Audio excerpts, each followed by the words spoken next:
na pala. Pati pera ko na na-save tumubo pa.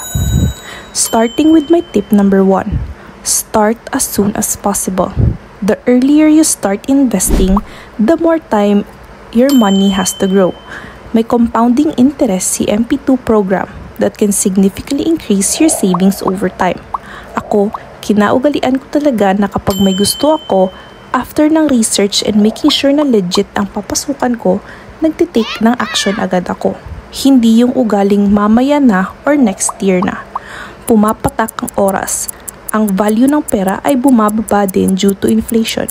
Mag-open ka na agad ng MP2 account online and after less than a week, maa-approve na yan at makakapaghulog ka na. And syempre, magsta-start na rin ang dividends mo. Itong Pag-ibig MP2, sure talaga na makakasave ka kasi 5 years lock-in to. Although pwede naman mag-early withdrawal pero medyo mahirap ang process at mapipilitan ka talagang hindi i-withdraw at ipagpatuloy na lang.